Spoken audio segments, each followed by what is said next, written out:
மிதுன ராசி அன்பர்களே, 2026 ஆகஸ்ட் மாத ராசிபலனை இப்போது விரிவாக பார்ப்போம். இந்த மாதம் உங்கள் ராசிக்கு சில கிரகங்கள் உற்சாகமான முன்னேற்றத்தையும், சில கிரகங்கள் பொறுமையுடனும் திட்டமிட்ட அணுகுமுறையுடனும் செயல்பட வேண்டிய அவசியத்தையும் எடுத்துக்காட்டுகின்றன. குரு பகவான் குரு பகவான் மாதம் முழுவதும் கடக ராசியில் உங்கள் 2ஆம் வீட்டில் சஞ்சரிக்கிறார். கோசாரப்படி இது மிகவும் சுபமான அமைப்பு. குடும்பத்தில் மகிழ்ச்சி, பொருளாதார வளர்ச்சி, சேமிப்பு அதிகரித்தல், நல்ல பேச்சாற்றல், மதிப்பு மற்றும் மரியாதை உயர்தல் போன்ற பலன்கள் கிடைக்கலாம். மேலும் குருவின் சிறப்பு பார்வை விருச்சிகம், மகரம், மீனம் ஆகிய ராசிகளின் மீது விழுவதால் உங்கள் 6ஆம், 8ஆம் மற்றும் 10ஆம் வீடுகள் குருவின் அருள் பார்வையை பெறுகின்றன. தொழிலில் இருந்த தடைகள் குறையலாம். பொறுப்புகள் வெற்றிகரமாக நிறைவேறலாம். எதிர்பாராத நல்ல வாய்ப்புகள் உருவாகலாம். சூரியன் ஆகஸ்ட் 17 வரை சூரியன் கடக ராசியில் உங்கள் 2ஆம் வீட்டில் பயணிக்கிறார். செலவுகளை திட்டமிட்டு நிர்வகிப்பதும், குடும்பத்தில் இனிமையான பேச்சை கடைப்பிடிப்பதும் நல்ல பலனைத் தரும். ஆகஸ்ட் 17க்கு பிறகு சூரியன் சிம்ம ராசி உங்கள் 3ஆம் வீட்டிற்கு செல்கிறார். கோசாரப்படி இது மிகவும் சுபமான நிலை. தைரியம், புதிய முயற்சிகளில் வெற்றி, பயண வாய்ப்புகள், சகோதரர்களின் ஒத்துழைப்பு, தொழிலில் முன்னேற்றம் ஆகியவை அதிகரிக்கும். செவ்வாய் மாதம் முழுவதும் மிதுன ராசியில், அதாவது ஜென்ம ராசியில் சஞ்சரிக்கிறார். இந்த நிலையில் ஆற்றலும் செயல்திறனும் அதிகரிக்கும். அதே நேரத்தில் அவசர முடிவுகளைத் தவிர்த்து பொறுமையுடன் செயல்பட்டால் உங்கள் முயற்சிகள் சிறந்த பலனைத் தரும். உடல் நலத்தில் சிறிய கவனம் செலுத்துவதும் நல்லது. புதன் ஆகஸ்ட் 17 வரை புதன் கடகத்தில் உங்கள் 2ஆம் வீட்டில் இருப்பதால் நிதி தொடர்பான முடிவுகளை கவனமாக எடுப்பது நல்லது. ஆகஸ்ட் 17க்கு பிறகு புதன் சிம்மத்தில் உங்கள் 3ஆம் வீட்டுக்கு செல்கிறார். தொடர்பு திறன், பேச்சுத்திறன், எழுத்துத் திறன், தகவல் பரிமாற்றம் போன்றவற்றில் முன்னேற்றம் காணலாம்.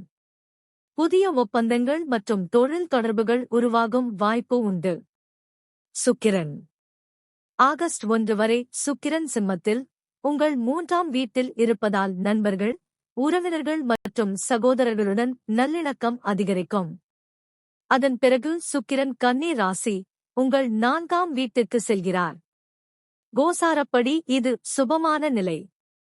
வீடு, வாகனம், குடும்ப வசதி, மனநிம்மதி ஆகியவற்றில் நல்ல முன்னேற்றம் கிடைக்கலாம். சனி பகவான் மாதம் முழுவதும் மீன ராசியில் உங்கள் 10ஆம் வீட்டில் சஞ்சரிக்கிறார். இது கலவை பலன் தரும் அமைப்பு. தொழிலில் பொறுப்புகள் அதிகரிக்கலாம். ஆனால் உழைப்பிற்கு ஏற்ற மதிப்பும் அங்கீகாரமும் படிப்படியாக கிடைக்கும். அவசரப்படாமல் தொடர்ந்து முயற்சி செய்தால் நிலையான முன்னேற்றம் ஏற்படும். ராகு உங்கள் 9ஆம் வீட்டில் கும்ப ராசியில் சஞ்சரிக்கிறார். ஆன்மீகம், உயர்கல்வி, வெளிநாட்டு தொடர்புகள் போன்றவற்றில் புதிய அனுபவங்கள் கிடைக்கலாம். பெரியவர்களின் ஆலோசனையை மதித்து செயல்படுவது நல்ல பலனைத் தரும். கேது உங்கள் 3ஆம் வீட்டில் சிம்ம ராசியில் சஞ்சரிக்கிறார். கோசாரப்படி இது சுபமான அமைப்பு.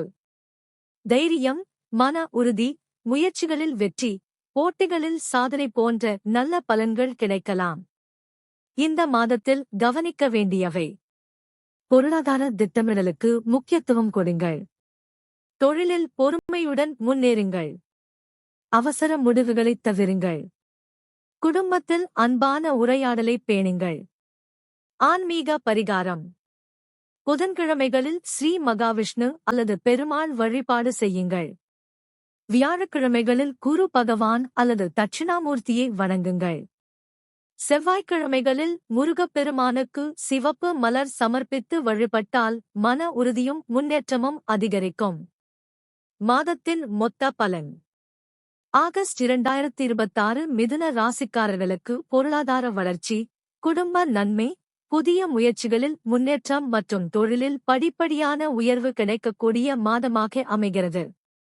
சில சூழ்நிலைகளில் பொறுமை தேவைப்பட்டாலும், குருவின் சுபநிலையும் அருள் பார்வையும், கேதுவின் ஆதரவும், சூரியன் தரும் தைரியமும் உங்கள் வளர்ச்சிக்கு வலுவான துணையாக இருக்கும். இறைநம்பிக்கையுடன் தொடர்ந்து முயற்சி செய்தால் நன்மைகள் நிலையாக அதிகரிக்கும்.